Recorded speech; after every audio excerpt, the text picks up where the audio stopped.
안녕하십니까? 언제나 소비자편에서 방송하는 콘스탄트 김의 티스와 함께 돈 버는 아카데미. 이번 시간에는요, 재미있는 내용이 되겠습니다. 돈 버는 상속, 그룹, 논란스와 유류분에 대해서 말씀 나누겠습니다. 1980년대 하면요, 팝의 전성기입니다. 정말로 다양한 팝송이 세계를 주름잡던 시대였습니다. 저도 엄청나게 다양한 팝송을 즐겨 들었던 것 같습니다.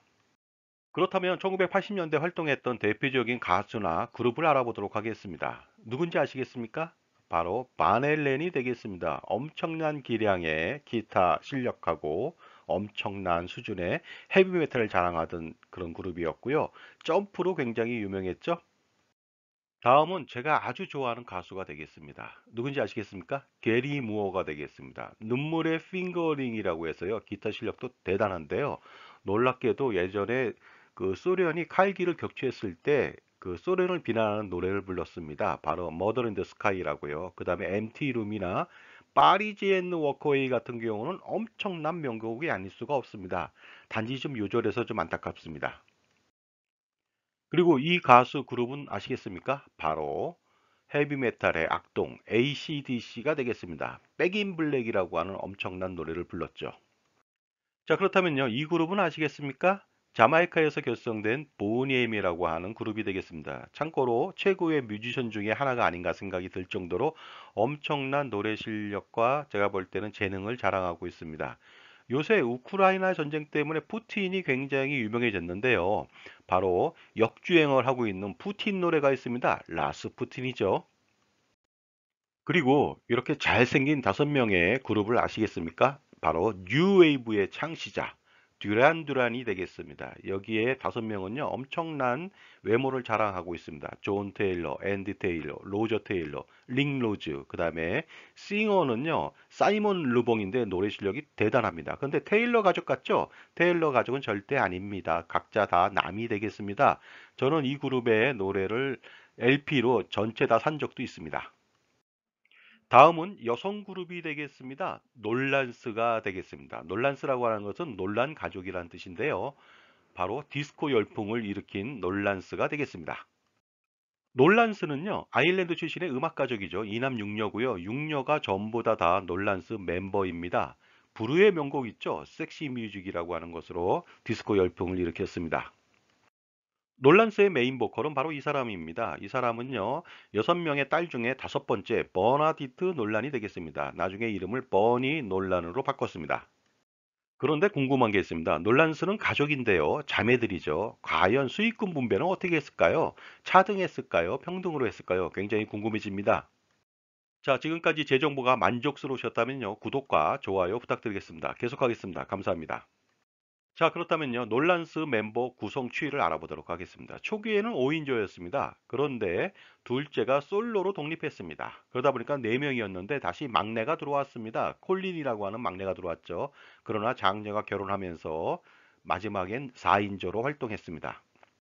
그렇다면 놀란스는 수익 배분을 4분의 1로 했을까요? 굉장히 궁금하네요.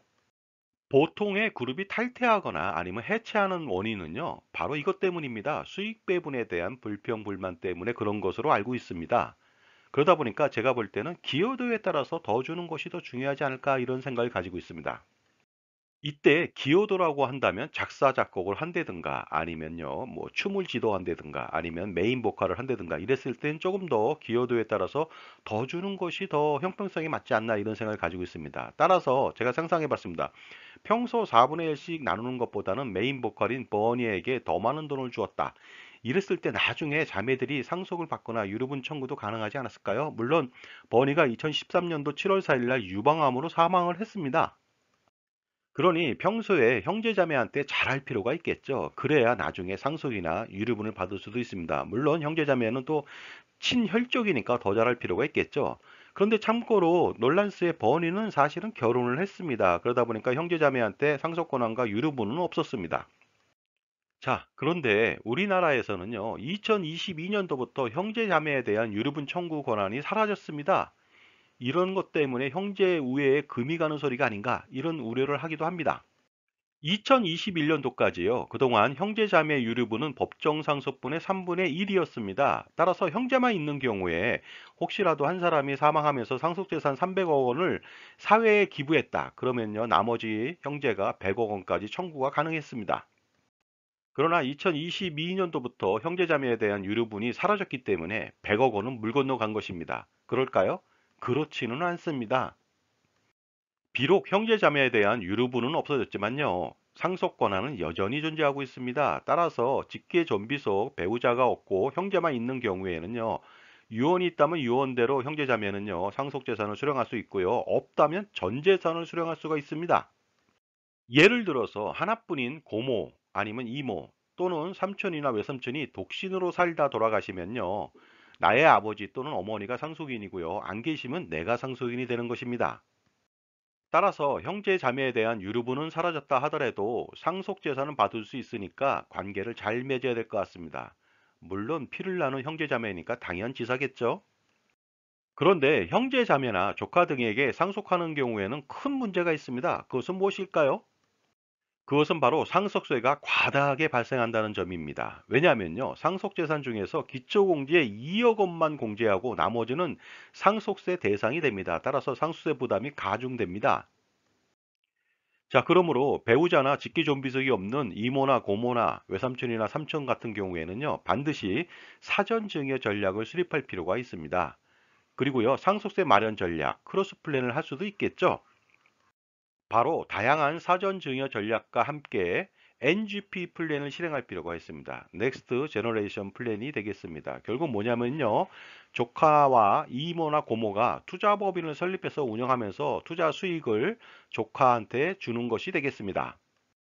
비록 배우자나 직계 존비속이 없다 하더라도 상속세만큼은 절세할 필요가 있겠죠. 따라서 현명한 증여 전략하고 NGP 플랜 필요할 것 같습니다. 자, 지금까지 그룹 논란스와 유류분에 대해서 알아봤습니다. 감사합니다.